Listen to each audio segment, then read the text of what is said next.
Welcome to the Modern Husbands podcast, where any combination of Dr. Bruce Ross, Christian Sherrill, and Brian Page host national experts who share winning ideas to manage money in the home as a team.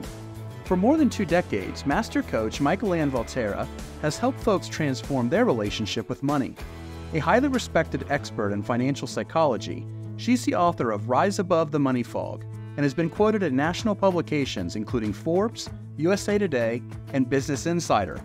Mikelann is an accredited financial counselor and holds a master's in psychology and conscious studies. On today's episode, we will discuss the money fog and what it means to you and your partner. Enjoy the show. Welcome to the Modern Husbands podcast. We are here today with Mikelann Valtera, and she is a financial psychologist, as you heard in the intro. And she is also the author of The Money Fog. I just finished her book. It was an excellent book. It was a quick read. And so Dr. Ross and I are looking forward to this conversation. Dr. Ross, are you ready to go? I'm ready. Let's do it. I'm excited about this. Well, we want to start with just understanding where your passion for financial psychology comes from. Where did it come from? You know, we take such interesting paths in our careers, don't we? My undergrad actually was in economics. It was in third world economic development, or at least that's what it was called at the time. Okay. And, I wandered the earth like Cain for many years trying to figure out what I wanted to do when I grew up after I, finished my undergrad. And I decided I wanted to go into psychology. And so I ended up with a master's in transpersonal psychology. And then you go, well, now what do I do? Like, here's this. Well, I don't know what that is. What is transpersonal psychology? It's contemporary psychology that looks at, it borders almost spiritual psychology. It looks at a lot of the psychology of adults in the second half of life, as opposed to early childhood developmental psychology. So it's a very growth oriented psychology that looks at a lot of positive aspects of psychology, right? As opposed to trauma psychology, right? So, and psychology, which seems like that's what dominates everything, right? Like, yeah, it anytime does. you read something about psychology, right? Yeah. Exactly. Well, my love was Carl Jung, and there's just so much fascinating, wonderful stuff in analytical psychology, which is kind of where my love was. But, I finished this master's, and granted, at the time it was kind of an avant-garde master's. What do I do with it? I was still fascinated with money. I was still fascinated with what came to be called the psychology of money. But at the time, nobody was talking about such an odd marriage of, money and psychology. That's crazy. And I was stuck when I finished my master's. I actually debated becoming a financial planner, going in and looking at, like investments, for example, but that just seems so dry, didn't hit the emotional side of money, none of that, deep, why do people do what they do? I then thought about becoming a psychotherapist, which would have been kind of a natural place to go as well. But talk about 2 different fields. Right. I mean, it's like jelly and peanut butter. I can't even think of it. They were just such an uneasy marriage. And I met a money coach by the name of Karen McCall. And this was before money coaching was even called money coaching, who was looking at our relationship to money and really deep issues, like when we feel deprived around money, what happens, and how do you create a nourishing relationship to money and heal the pain of so many things that happen around money, debt, for example. And I fell in love with her, and I fell in love with what she was doing. And I said, train me, Karen, please. And I'm one of the very first people she ever trained to become a coach at the time. And again, this is 25 years ago. I trained to be a financial recovery counselor. That was the only designation in the field. Over the years, I became an accredited financial counselor. I became an AFC, and then added, different training and whatnot. I mean, 25 years, there's a lot of books I've read, let me tell you. But I love this field, and it is a marriage of psychology and money, because there's nothing more emotional on the planet, in my personal opinion, than people's relationship to money. Wow. So you're one of the first if not the first, like financial psychologist. Well, I mean, yeah, there's you might not have coined that at the time. I didn't, but yeah, like that you was are like one of the first. yes, exactly. Because nowadays there are people, like there's the Financial Therapy Association, which is this, wonderful organization that I'm a member of, but not 25 years ago. Right. I mean, because there's more and more. You're totally right, Bruce. There are more financial therapists, financial coaches, money coaches. Everyone's uses different terms in the field because the field is kind of like the Wild West. No one knows what to call themselves. But 25 years ago, you're It's right. all a bit of semantics. Yeah, right. Who knows? Shout out to our co-host, Dr. Ross, was the past president at the Financial Therapy Association. He still serves on their board. Love it. Yeah. Well, that's such a fabulous organization, and 25 years ago, it was a different world. And I couldn't figure out how. All I wanted to do was be a money coach. And no one had ever heard of it. I wanted to help people around money, and there was nothing to do. Oh. And I think the reason I emphasize like you're one of the first people to do this because I have such high respect for you making that connection. Like there wasn't an association before. Right. Yeah. Like there wasn't like you couldn't just Google like financial psychology or financial therapy or money psychology and like a whole bunch of stuff. I mean, Google didn't even exist 25 years ago, right? Or maybe it was just in the early stages, I guess. But like I remember we had AOL or Ask Jeeves, right? So oh, there's a blast from the past. have a lot of I have I'm probably dating myself too with that, but I have a lot of respect for just that early work you all did. And I'm curious kind of, going off script here, but what do you think the biggest change has since you've kind of started in this 25 years ago in this?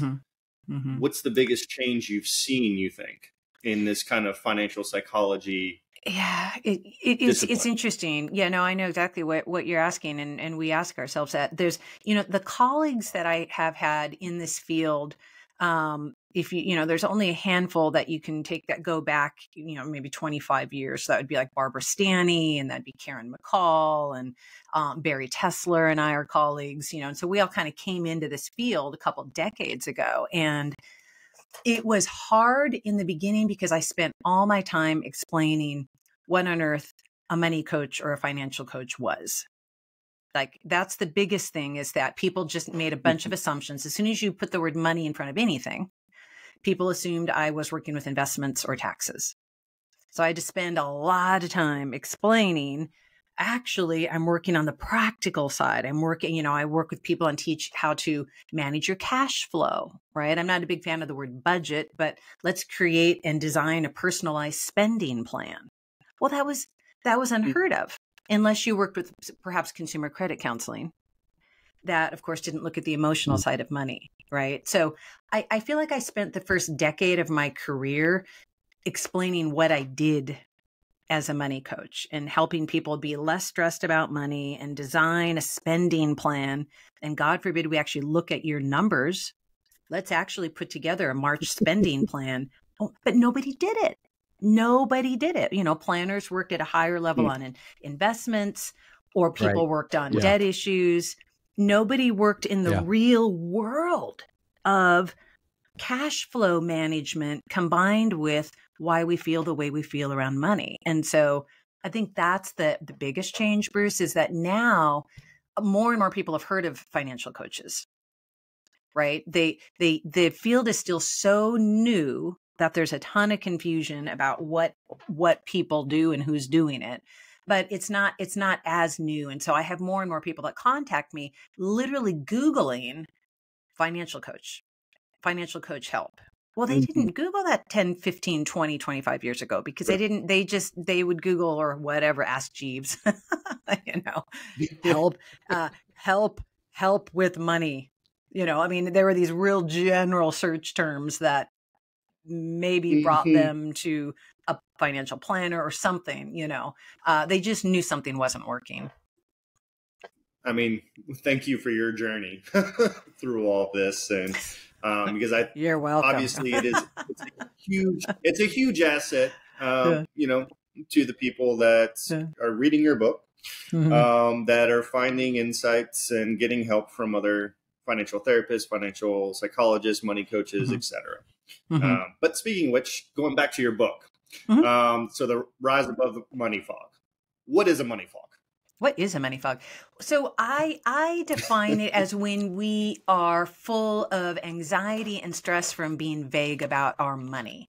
And that's, you know, granted a real general sounding definition, but what I want to key on is it's not just the practical side of, you know, if you don't know how much you spend, yes, that's a sign of being in a money fog, but it's also how we feel as a result of being vague about our money. So, you know, a lot of times when I'm helping people see if they're in a money fog, I'll ask, you know, like, let's go through the basic, you know, kind of 5 diagnostic questions. Do you ever feel frustrated and wonder where the money went? Where did it go? Okay, so that's a sign you might be in a money fog, right? Do you feel fear and anxiety when you think about your finances? Okay, that's a sign you might be in a money fog. Do you feel guilty when you think about something you spent? Well, that could be a sign you're in a money fog. And again, the practical side, absolutely. If you don't know where all your money goes, that can be a sign. If you don't know how much money you need to earn to live the life that you want, that is a sign of being in a money fog. And I'll just throw one more in that I just love this question. Do you feel like money is a sacred tool to help you live your best life? And if you go, well, no, or like, what the heck? That's a weird question. Sacred tool to live my best life, you know, then that could be because you're in a fog and you don't know how much money you need to live your best life.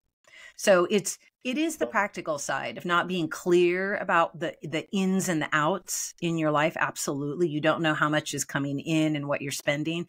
But the money fog is also how we feel as a result of this fuzziness and vagueness. But if I remember correctly from the book, FOG is actually an acronym as well, right? Well, yes, it is. So FOG stands for, well, thank you for asking. FOG stands for when you're in fear, overwhelm, or guilt around your money. So when you feel fearful around your money, that is a sign you might be in a fog. When you feel overwhelmed, when you think about your personal finances, that could be a sign you're in a money fog. And when you feel guilty over something that you are either thinking of buying or bought, that can be a signpost that you're in a money fog. So you can kind of feel there are these emotional signposts that guide us to go, could this be pointing to this phenomena that people don't really talk about, which is this fuzzy vagueness that so many of us feel over our personal finances and small business. Hey there, podcast fam. We'd love to hear from you. Please take this moment to rate and subscribe to our podcast. Your feedback fuels our passion to bring you more engaging content. And please text this episode to your friends. It's your support that can help us grow. Now back to the show. The hidden impacts, I love that question because when people are in a fog, they don't always know what is being impacted. And so I would say there's kind of 4 potential hidden impacts. The first one's probably the most obvious. If you're in a money fog, it can cause you to overspend.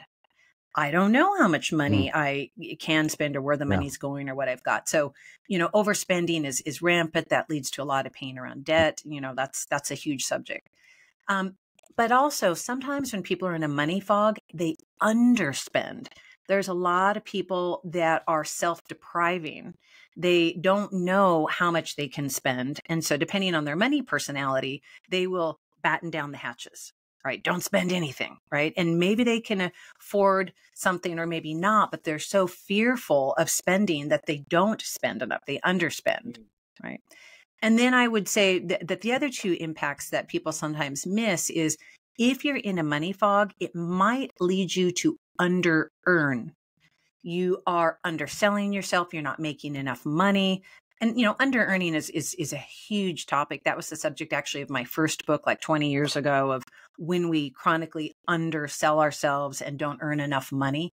But it's connected to the fog. Many people don't really know how much they need or want to be earning because they're in a money fog. And that absolutely connects to underselling yourself. And then the last impact I would throw out that I think is in some ways the most hidden is if you're in a money fog, some people over earn, meaning it's a version of being caught in the golden handcuffs. I'm in the Seattle area, and I've got clients all over the United States, but I have different people come in that feel caught in high incomes.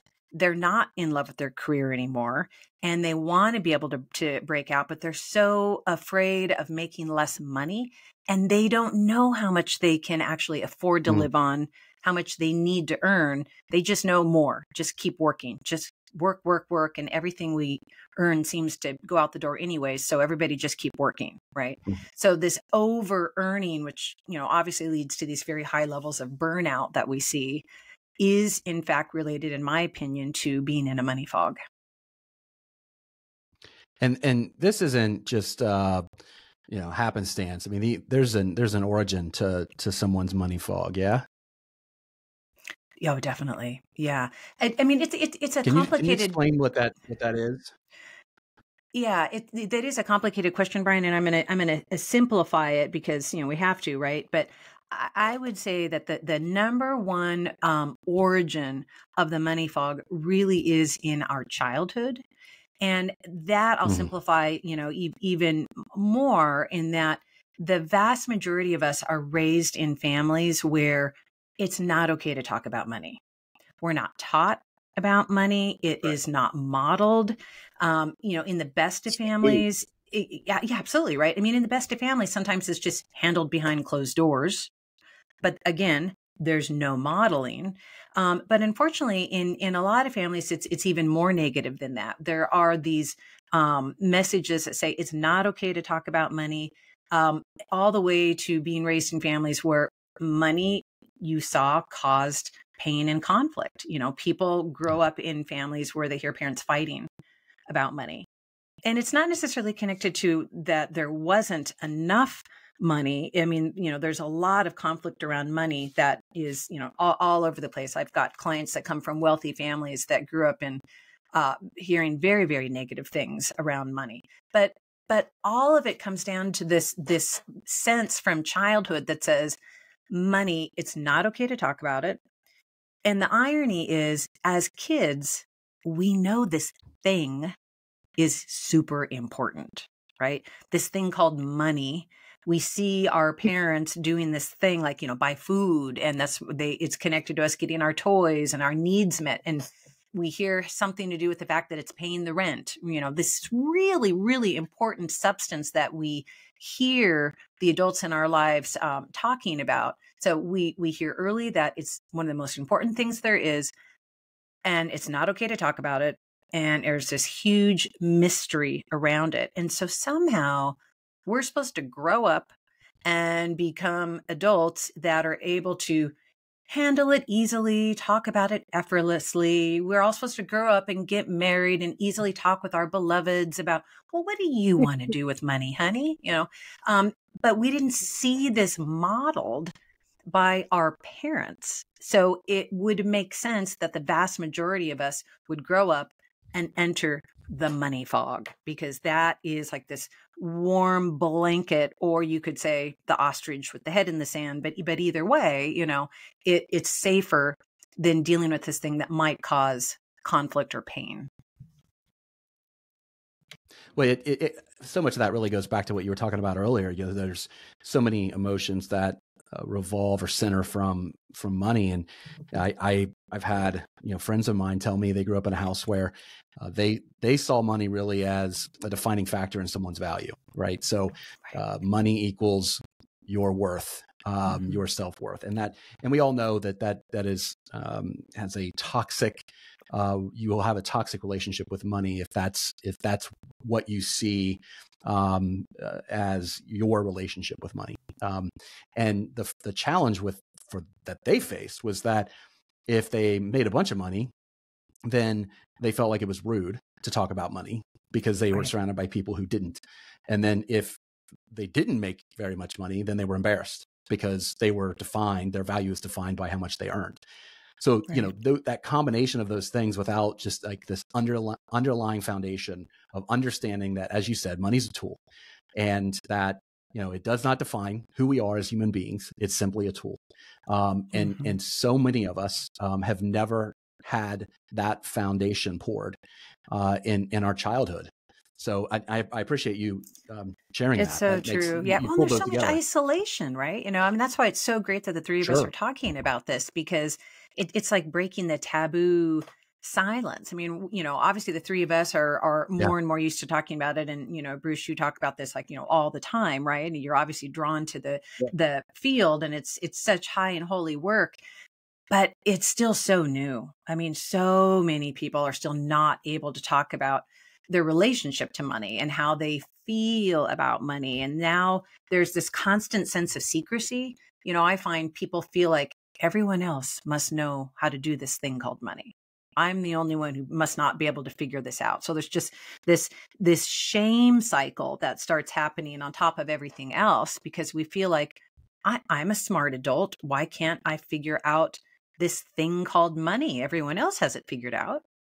Which actually is not true. Yeah, but we feel that way, right? And when there's two people who are married that are fighting that same fight, now all of a sudden it impacts how they feel about each other. Oh, and doesn't that just break your heart? Yeah. Yeah. And marriages, I mean, half of all marriages are made up of opposite money personality types that come together. And then the hilarity ensues, you know. I mean, you know, people come together for reasons having nothing to do with money. You know, and opposites attract is a wonderful thing in so many ways. But then you come together in relationship with someone who, you know, probably had a different upbringing around money, different beliefs. You know, you don't want to marry your clone. That is not a very sexy dynamic at all, right? But then money rears its head. And like you said, it's like, well, what do we do? What's your favorite story of someone who rose above the money fog? Rose above the money fog. Gosh, I have so many. So I specialize in working with women in midlife. And, you know, that's such a powerful demographic. And a lot of women in midlife are in massive transition. Now, a lot of men in midlife are in massive transition too, 100%, right? But transitions like divorce, transitions like empty nesting, transitions like job transition, you know, remarriage, things like that.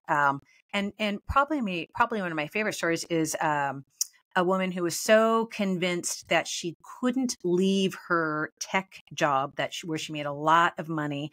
And, you know, these are all relative, right? But she was very stressed. And her dream was to ride horses. Her dream was to take up this hobby, and it wasn't quit her job and ride horses full time. It was, I want to spend a lot of time riding horses. It's this very, very expensive hobby. And what's the point? I don't even have the time to do it anyways. So let's just sort of let this dream go that she'd had from time she was a very young girl. And as we worked on her money and she rose above the money fog, she saw how much money she actually needed to make, what she really spent. She made some changes in her lifestyle when we kind of looked at everything. You know, she decided she didn't need the level of wardrobe that she was investing in. Partly she realized that she was investing in an image for other people. And what she really wanted was more for herself, i.e., let's go ride horses. And so, you know, as she got really, really clear over a year of like rising above the money fog, she ended up basically changing jobs. And did she make a little bit less? She did. And she picked up an extra 20 hours a week where she wasn't working, meaning her lifestyle changed where she had so much more free time that guess what hobby she picked up? Riding horses. Boy, I love the story because I feel like a lot of people, and I was one of them, really undervalue the importance of our time. It's the one thing we can never get back. And I was always chasing more and more and more, but I was chasing more of the wrong thing. So where can folks go to learn more about you? So they can go to seattlemoneycoach.com, seattlemoneycoach.com. I live in the Seattle area, and I have amazing clients all over the United States. And as you can guess, my specialty is I help women rise above the money fog. So, and I would encourage people, if they're curious, just grab a free discovery call. I'm happy to talk to anyone for 20 minutes and just kind of talk about what is keeping you from rising above the fog. There's so many things that we can do to start coming out and getting clear about our vision and next chapters in our life.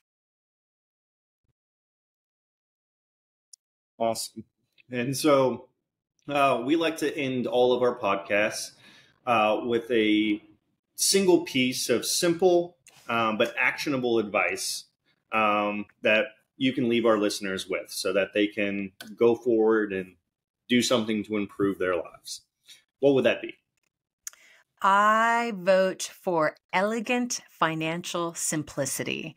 And what I mean by that is one of the best ways that people can right away start rising above the money fog is to simplify and prune their accounts. And what I mean, Brian and Bruce, is that I find that people have too many accounts, and I'm being literal. They have too many credit cards, too many checking accounts, too many savings accounts. Part of it is banks have made it so darn easy, this proliferation of accounts. I'll give you a free toaster oven if you open an account with me at my bank, and people, we have the best intentions. A lot of people are trying to manage their money with this sort of bucket methodology. This account is for vacations. This credit card is for emergencies. This one over here is for bills. And it works until it doesn't. And what you find is people transfer money all over the place from account to account to account, and they have too many places to look. And they're spending too much time trying to get their arms around their money because they've given themselves too many different places to go and try to get their arms around their money. So one of the best ways to be relieved of stress around money is to have fewer accounts, one checking account, one credit card. Yes, I'm a big advocate of savings accounts, but the more accounts people have, the more that is correlated to financial anxiety and stress. People that are peaceful around money and feel great around money have a simplified account structure, and they give themselves a lot of peace of mind so that they can spend time on what's important. Mikelann, thanks for your time today. We'll be sure to share with our listeners the links on our podcast website and wherever we release the episodes of how they can connect with you. I love it. I just love your podcast. I so appreciate you guys letting me come on and talk this morning. Just wonderful stuff. Thank you. A special thanks to our guest and, of course, to all of our listeners. Don't forget to click subscribe wherever you download your podcast, give us a rating, and share the Modern Husbands podcast with others. Doing so goes a long way in growing our reach. And join your fellow Modern Husbands and have links to our podcasts, articles, and other resources to manage money in the home as a team sent to your inbox every 2 weeks by subscribing to our newsletter at modernhusbands.com. Until next time, be well.